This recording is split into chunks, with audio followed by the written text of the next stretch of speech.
Hello everyone, তো দেখতেই পাচ্ছ ছোট্ট একটা রান্নার ভিডিও নিয়ে আবারও চলে এসেছি। তো রান্না করছি হচ্ছে আজকে একটা পনিরের রেসিপি। তো তৈরি করছি হচ্ছে পনিরের কোরমা। তো দেখতেই পাচ্ছ কড়াইয়ে একটু অলিভ অয়েল দিয়ে দিয়েছি, আর রান্নাটা অলিভ অয়েল দিয়েই করবো। সাদা তেল দেবো না, সর্ষের তেলেও দেবো না। তো কড়াই আগে পনিরগুলো ঝটপট ভেজে নিয়ে চলো, একটু হালকা হালকা করে, খুব বেশি একদম লাল লাল করবো না, কারণ কোরমাটা একটু সাদা সাদাই হয়। বেশি লাল লাল করলে পরে দেখতে ভালো লাগবে না, খেতেও অতটা ভালো লাগবে না, একটু টাইট হয়ে যায় বেশি কড়া করে ভাজলে। তো চলো ঝটপট একটু ভেজে নিই এপিট ওপিট করে, তারপর কিভাবে রান্নাটা করছি তোমাদের সবটাই শেয়ার করব। দেখতে থাকো, ভালো লাগবে। তো দেখো এক পাশ হয়ে গেছে, হালকা হালকা করেই ভেজেছি। তা দেখো ভাজাও হয়ে গেছে, তুলে নিয়েছি। তো কড়াই যেটুকু তেল ছিল ওর মধ্যে কিন্তু রান্না করব, বেশি দেবো না। তার মধ্যে এতে গোটা গরম মশলা দেবো, আর গোলমরিচও দিয়েছি এর সাথে, লবঙ্গ, গোলমরিচ আর এলাচ দিয়েছি। আর তার সাথে মধ্যে যে পেস্টটা করেছিলাম তোমাদের দেখাতে ভুলে গেছি, ওই পেস্টটা ছিল কাজু বাদাম আর পোস্ত, এই দুটো পেস্ট করে দিয়েছি। চারমগজ আমার কাছে ছিল না, ওর জন্য চারমগজটা দিইনি, তোমরা চারমগজ থাকলেও দিতে পারো। আর ফেটানো টক দই, তো টক দইটাও দিয়ে দিচ্ছি একসঙ্গে, যেহেতু একসঙ্গে এটা নাড়াচাড়া করবে। একটু একটু নাড়াচাড়া করলে জিনিসটা ভালো লাগবে না, একটা গন্ধ করবে, পোস্তর যে একটা গন্ধ থাকে সেটা কাটবে না।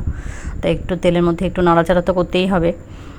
তো একটু নাড়াচাড়া করে ওর মধ্যে যে লঙ্কা গুঁড়ো আর ধনে গুঁড়ো, জিরে গুঁড়ো দিয়েছি, হলুদটা দিইনি, যেহেতু কোরমা রান্না একটু হলুদ দিলে ভালো লাগবে না, কালারটা হলুদ হয়ে গেলে একটু সাদা সাদাই ভালো লাগে, সেই জন্য দিইনি।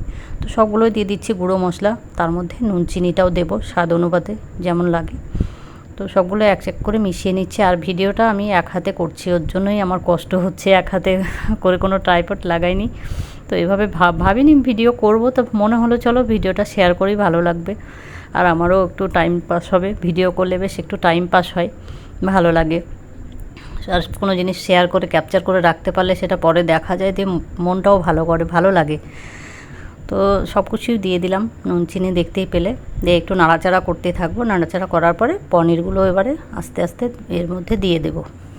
তো একটু দেখো ভালোভাবেই কষানো হয়ে গেছে, এটা টকবক করে কিন্তু ফুটছে, দেখো তো কী সুন্দর একটা কালার চলে এসেছে। হালকা হলুদ দিইনি, তবুও যেন মনে হচ্ছে যেন হলুদ দেওয়া। দেখো, তো পানি কিন্তু দেবো না, অল্প একটু দেবো, বেশি পানি দিলে না, একটু পাতলা করে দিলে ভালো লাগবে না, একটু থকথকে ভাব গাঢ় গাঢ় হয়ে থাকবে, তবেই কিন্তু জিনিসটা ভালো লাগবে খেতে, গামাখা গামাখা হতে হবে, নাহলে ভালো লাগবে না। তো চলো এবার পনিরটা দিয়ে দিই এর মধ্যে। তো দেখো প্লেটে তুলে রেখেছিলাম, পনিরগুলো দিয়ে দিলাম। তো এবার হালকা হালকাভাবে নাড়তে হবে, কারণ পনিরগুলো ভেঙে না যায়, আর পনির জিনিস তো খুব নরম, ভেঙে যেতেই পারে।